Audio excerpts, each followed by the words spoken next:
Sariling bahay, ito ang madalas na pangarap ng mga Pilipinong naninirahan dito sa Canada. Nagsimula ang pangarap na ito para sa amin sa bansang Singapore. Dito kami kinasal at nanirahan ng 14 na taon. Masaya, komportable, magara at napakalinis. Hanggang sa isang araw, natanggap namin ang pero bago yan, pasok intro.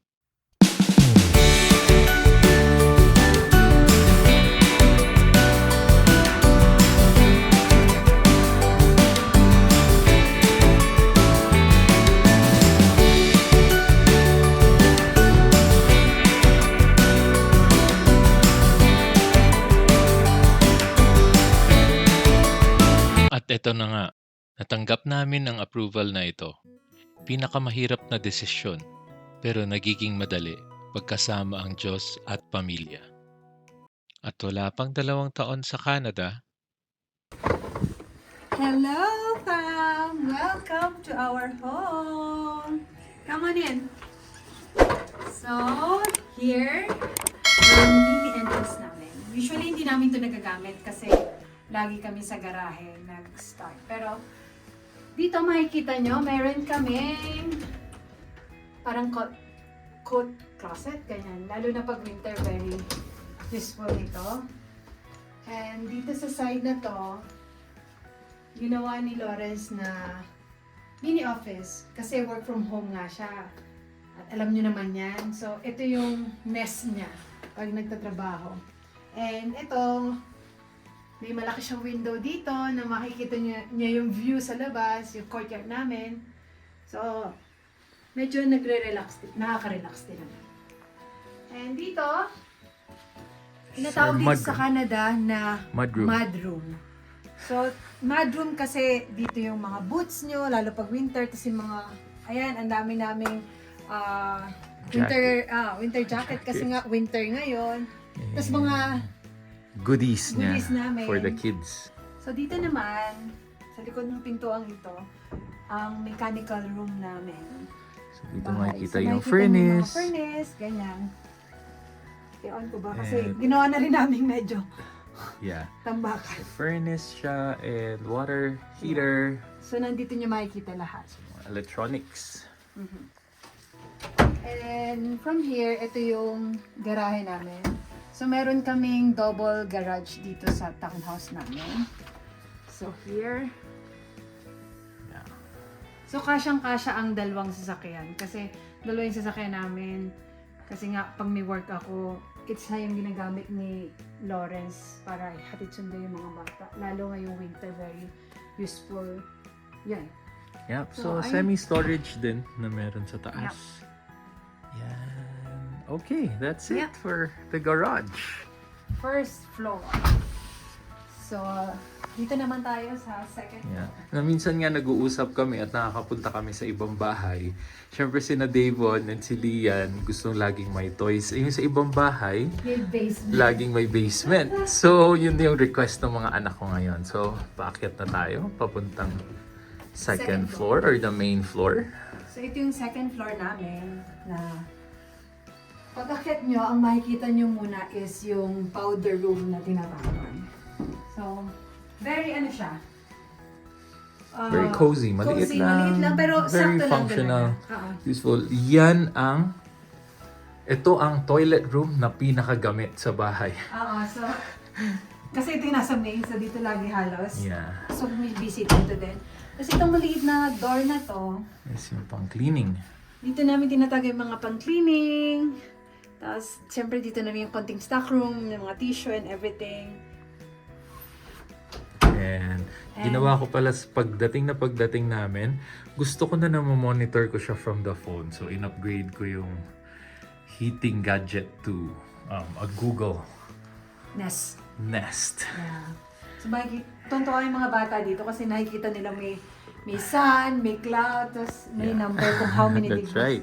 Actually, wala kaming collection individually, pero nag-start kami ni Don ng mag-collect ng mga Starbucks mugs. Simula So na naggrabe kami. so lahat ng mugs na meron kami ay napuntahan na namin.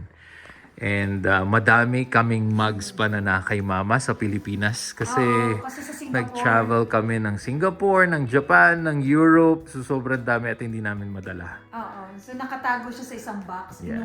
Bago kami lumipat ng Canada, inuwi yun sa Pilipinas kasi nga hindi naman namin madadala lahat. Yeah. Ayan. So ito na ang So, ito yung second floor ng bahay namin. Nandito yung kitchen, dining, and yung living room na rin. So, here, makikita niyo una, pagpasok is ang kitchen. So syempre, may pinapangarap na countertop si Donna dati. Ito lang ang requirement niya Ito yung nung countertop bumili niya. kami ng bahay. So, ito yung sinabi ni Lawrence, ay, may countertop, mami. Okay na yun. So, ito, dito kami lagi nagpe-prepare pag may event dito sa bahay. Dito yung, Yeah. ako Yeah. nagpe-prepare ng mga pangbata. So, kaya gusto ko talaga may countertop. Then the Tapos- appliances actually kasama na dito sa pagbili ng bahay. Yes, kasama na ang appliances sa bahay. Itong Stove, stove, ref, fridge, kasama, ang ang dishwasher, dishwasher, ang microwave. microwave. Yeah. So, ito yung dining namin. Yeah. Parang sobrang saktong-sakto lang siya sa aming apat. Kaya, okay na rin sa amin yung size. Pero syempre, always, di ba, nagpapangarap tayo ng mas malaking area. So, next time. So, yan. And then yan Tapos- yung view ng dining namin. So syempre, yan yung mga pangarap natin. Single, detached houses. Yeah. Okay. And syempre, very Asian tayo. O Asian ba ang mga mahilig maglagay ng picture sa ref? Yan. So, mga konting picture namin through the years. na tinitingnan namin. So, ito yung sa kasal namin, wedding sa Davao. Ito yung nag-Paris Paris. kami or nag-Europe. And then this and this. Oh, this one is from Vancouver. Ito naman ay dito sa Calgary. And ito naman ay sa Singapore. Oh, yan. And syempre, may mga bata tayo, laging merong magnet sa ref. Yeah, sa fridge. And itong door na to naman is uso dito sa Canada ang pantry. So dito tayo nag-stock ng mga groceries, pero makalat siya. Konting ano lang. Yan. So, So, pantry yan lahat. pantry siya. Hindi ko pa naayos masyado. Okay, And- so punta tayo sa living room na since open concept naman ang bahay. Nagpa-party din kami dito, mga birthday party ng mga kids. May friend akong binigyan kami ng couch. Yeah. And then, yung couch na yon ay galing pang Vancouver din yun. So, dinala namin dito. Tapos may area ako dito for kids kasi nga since wala kaming basement para mag-stock ng mga toys ng kids, ito meron akong semi-area for them kasi mahilig maglaro ang mga bata. And dito sila minsan nag-activities, Yeah. naglalaro, nagre-read ng mga books. And yan, may mini kitchen. Grabe. Sa Vancouver pa namin to Yeah. binili. Isa sa pinakauna naming nabili. Oo, kasi Tandang-tanda ko to, $50. Kinuha ko sa may Steveston. yeah. Tuwan-tuwa kasi yung mga bata dito ano sila, parang nag-a-act us, luluto-luto. So, dinala pa rin namin. So, meron ako ditong parang mini art ng mga kids para pag galing silang school, meron silang art. Nilalagay ko dito Yeah. para So, actually, na-appreciate isa lang yung namin. nakikita, pero madami to sa Sa loob. back, Sa loob, madami So, yan. meron silang dinadala at inuuwi. Chine-change ko para nakikita nilang, dinedisplay ko na na-appreciate ko yung arts nila. Tapos yun. Okay, and then... Pero wala pang kaming masyadong, parang appliances or mga nilalagay sa walls kasi parang minimalist pa lang din naman ang peg namin. Yeah, so may pictures lang kami dito, black and white, and then yun yung wedding picture Sa namin. Singapore. Sa Singapore na ang brother ko, shout out to you Justin, in Yeah. Australia ang kumuha. Yan. Tapos meron dito malaking window. Door? Door Yeah. na pwede kang lumabas going to the Sobrang- balcony. Maganda din kasi Yeah. pumapasok yung araw dito sa bahay. Tapos meron kaming balcony dito. Right. May view din ng courtyard namin. Medyo madumi kasi winter dito, so Yan. So, yan ang view.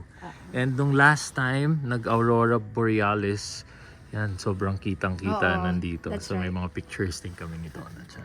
minsan naglalaro din dito yung mga bata pag summer. Yung water, ano nila. And dito si Lawrence nagba-barbecue. Mahilig siyang mag-barbecue kahit malamig. So, yun. Kino-cover lang namin siya kasi pag mag-snow, Okay. hindi siya masira. Yes. And dito, meron pang Mini office. mini office na features yung bahay. So actually hindi ko alam na gagawin ko siyang mini office or what kasi dati parang gusto ko lang siya lagyan ng display like mga feature parang mga picture namin, ganyan. Pero since eto nga next start na kami mag-vlog and kailangan ko din minsan mag Work. computer, Work sa need office. sa work. So dito sinet upan na ako ni Lawrence ng mini office dito. So ayun. Dito minsan din gumagawa na si Lawrence ng ginagawa niya. Okay, so a quick pan out. Ito yung second floor ng bahay namin. Sobrang simple lang. Open concept lang siya. Dire-diretso. There are no walls para kita nyo ang isa't isa. So, Which gusto namin. right now, kasyang-kasya kami dito. 4 lang naman kami. And kahit medyo lumaki ang mga kids, may space naman sila. Next is third floor. Nandun yung mga rooms. So, samahan niyo ako paakyat. So, look at our... Yeah, ang isa sa nagustuhan namin dito is medyo malaki talaga yung stairs. Kasyang dalawa kayong maglakad. And of course, the walls may mga guhit-guhit Yeah. ng mga bata. ng mga bata. Okay. And sa townhouse namin, sa bahay namin, mayroong 2 kwarto lang. Pero, may ibang unit na 3 kwarto. Pero same size din yung sa amin. Ang pinagkaiba lang, yung sa amin, 2 room is parang 2 master room na siya. So, ito yung first. Ginawa naming playroom ng kids. Kasi doon naman sila natutulog sa amin Sa ngayon. amin sa kabila. Kaya kasyang-kasya talaga kami Oo. dito. Tapos, ito is a walk-in closet. Yeah, so ito yung isa sa Malaki din mga siya. nagustuhan nito Sobrang na. laki. So sobrang daming mga damit ang mga bata na pinaglumaan. Sobrang laki. Wala lang time si Donna ngayon pero for sure i-donate namin yan. Yung iba. Yung iba. Calgary donations. Okay. Tapos dito si Mama natutulog nung nandito siya. Yeah. So, meron additional cabinet din dito, which is very good kasi nalalagyan din namin ng ibang stuff. Tapos, ito yung, Natin lang. Yeah. Okay. tapos ito yung CR, may CR din dito. So, parang talagang siyang master room at Master's bedroom. bedroom. Ayan. Merong Bathtub. toilet, and here. So next, paglabas dito sa first room, may another door dito. Hindi siya room din. Pero ito yung isa sa favorite area ko. Kasi ang hobby ko is maglaba. Yeah, there you go. Kasama na ang washing machine nung lumipat kami dito. And dryer. And dryer. So washing machine sa baba, dryer dito. Okay. So, very accessible siya sa mga room. So, sobrang siya. Very good. Next is Our master's bedroom. ang aming master's bedroom. Pero, yun nga, pareho din. Pagpasok is malaki pa yung space. So, hindi ko pa alam kung ano ilalagay ko dito. Gusto kong lagyan ng cabinet.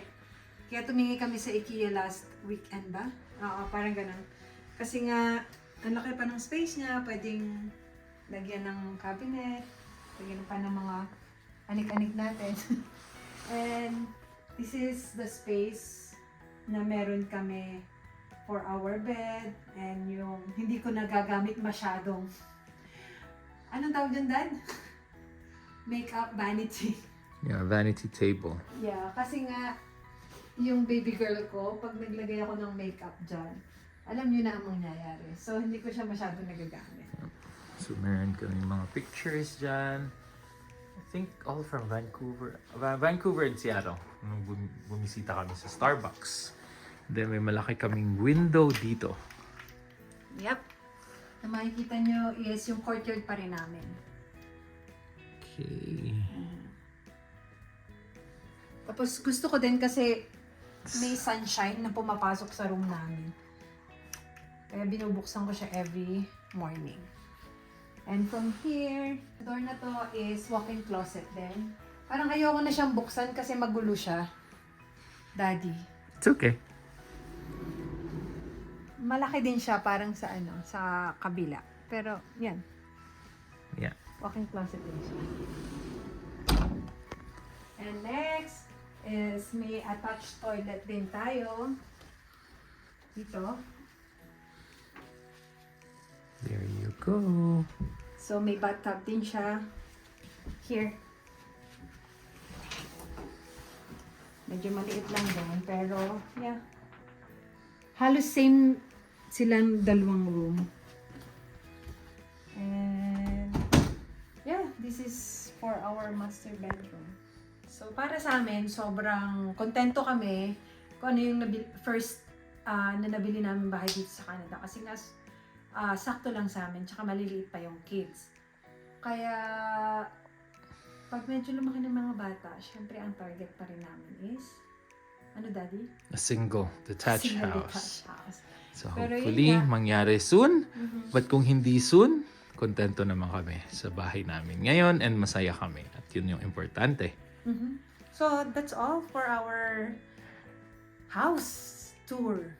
And that's the end of our house tour. So sana nag-enjoy kayo and dun sa mga nangangarap, of course, kaya nyo yan. Kailangan lang natin magpursige and tiwala sa Diyos. And basta kasama ang pamilya, laging kaya.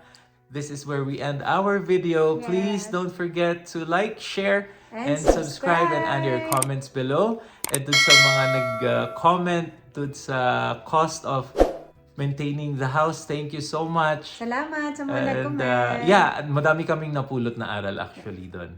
And also for suggesting our next video or vlog contents. Thank you. And I hope to see you guys soon. And hang loose!